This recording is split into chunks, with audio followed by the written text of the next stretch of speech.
예수님은 나의 왕, 나의 주인, 나의 생명이십니다. 하나님 아버지, 결혼한 남자나 여자가 간통을 했을 때 무섭게 징벌하시는 모습을 봅니다. 나시린 서원을 하고 헌신하는 사람의 모습도 봅니다. 우리가 하나님 앞에서 어떻게 살아가야 하는지 결단하고 분별할 수 있도록 인도해 주옵소서. 예수님의 이름으로 기도합니다. 아멘. 오늘 읽을 말씀은 민수기 5장과 6장입니다. 이 말씀의 핵심은 첫째, 죗값과 아내의 간통을 밝히는 절차가 있습니다. 둘째, 나시린 서원을 하고 여호와께 헌신한 자에게는 금기 사항이 있습니다. 셋째, 제사장의 축복인 여호와는 내게 복을 주시고 너를 지키시길 원하노라가 선포됩니다. 5장, 모세는 하나님의 명령을 따라 나병이나 유출병 같은 전염이 되는 병에 걸린 사람들을 진영 밖으로 나아가게 했습니다. 남녀를 막론하고 진영 밖으로 보내는 이유는 집단 감염을 막기 위함입니다. 또한 거룩하신 하나님이 임재하시는 이스라엘 진영에서 머무를 수 없기 때문입니다. 이들은 영구적으로 내보내는 것이 아니라 이스라엘 진영에서 그리 멀지 않은 곳에 진을 치고 거주하게 했습니다. 제사장은 종종 그곳을 방문하여 그들의 상태를 점검했습니다. 나병이 나으면 정해진 절차를 거쳐 다시 이스라엘 진영 안으로 들어올 수 있었습니다. 누군가에게 범죄를 했을 경우에 가해자는 죄를 자백하고 피해자에게 원금에다가 20%를 덧붙여 갚아야 합니다. 만일 배상할 피해자나 피해자의 친족이 없다면 그 죄값을 하나님께 바쳐야 했고 결국 이것은 제사장 몫으로 돌려졌습니다.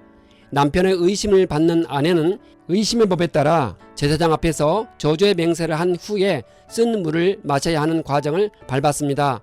이 법은 억울하게 의심받는 아내를 보호하는 역할을 했습니다. 고대 사회에서 가장인 남편이 아내를 의심하여 폭행을 하거나 살인을 하는 경우가 자주 일어날 수 있었기 때문에 이 법은 약자를 보호하는 기능이 있었습니다. 제사장이 정당한 판결을 하여 의심을 받는 약자인 아내를 보호해 주었습니다. 만약 여인이 남편을 두고 다른 남자와 동침하여 몸을 더럽혔다면 제사장이 여자에게 저주를 맹세하게 했습니다. 제사장은 여인에게 쓴 물을 마시게 하여 그 물이 여인의 뱃속에 들어가서 쓰고 배가 붓고 넓적다리가 마를 것이며 그 여자는 백성들 가운데서 저주거리가 될 것입니다. 의심의 법은 죄를 저지르지 않은 여인은 보호해주고 죄를 저지른 여인은 드러내게 하여 공의로운 심판을 하게 하는 기능을 가지고 있습니다. 쓴 물을 마시게 하는 절차를 밟는 것은 하나님의 초자연적인 통치를 이스라엘 백성들에게 시각적으로 보여주는 행동이었습니다. 실제로 제사장을 통해 재판의 전 과정을 주관하시는 분은 절대 무호하신 하나님이기 때문에 의심의 법은 하나님의 공의를 충분히 나타낼 수 있었습니다. 아내의 불륜을 시험하는 법은 있었는데 왜 남편의 불륜을 시험하는 법은 없을까요? 그 이유는 의심의 법은 아내의 불륜을 추적하기보다는 남편의 의심으로부터 아내의 결백을 밝혀주기 위한 법이었기 때문입니다.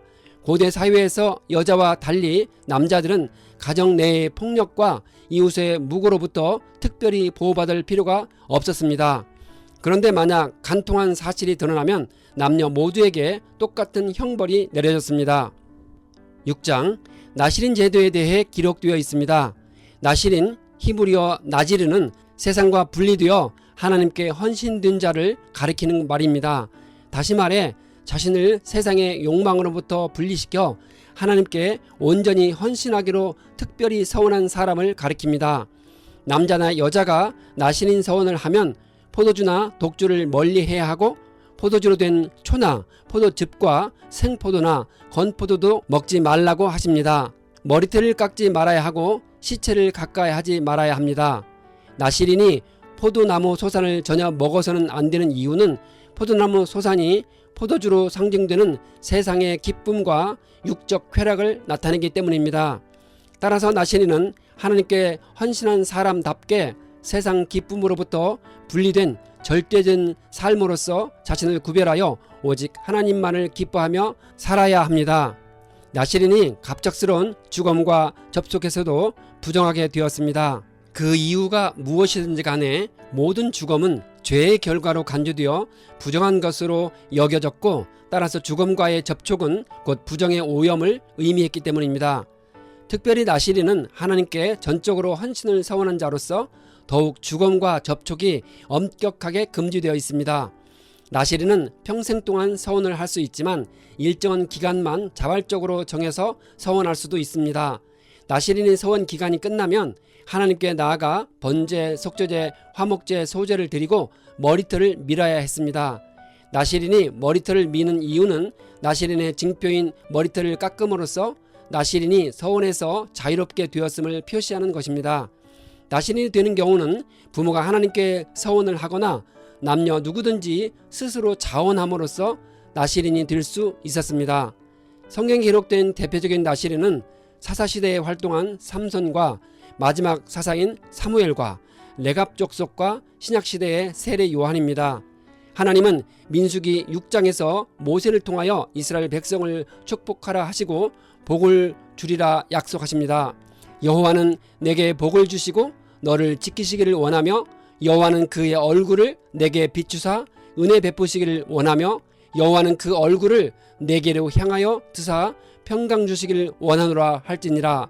이 축도문 속에는 이스라엘 백성을 향한 보호와 은혜와 평강의 축복이 나타나 있는데, 그것을 선포하는 자는 제사장이지만 축복을 베푸시는 주체자는 여호와 하나님이십니다.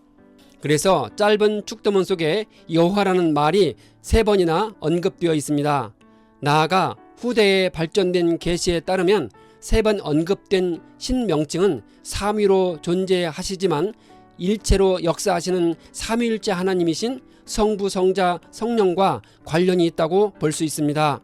이렇게 볼 때 축도문 속에는 복의 근원으로서 택한 백성을 보호하시는 성부 하나님의 사역과 죄인에게 구원의 은혜를 베푸시는 성자 하나님의 사역과 그리고 구원의 은혜를 신자들 각자에게 적용시켜 평강을 가져다주는 성령 하나님의 사역이 잘 나타나 있습니다.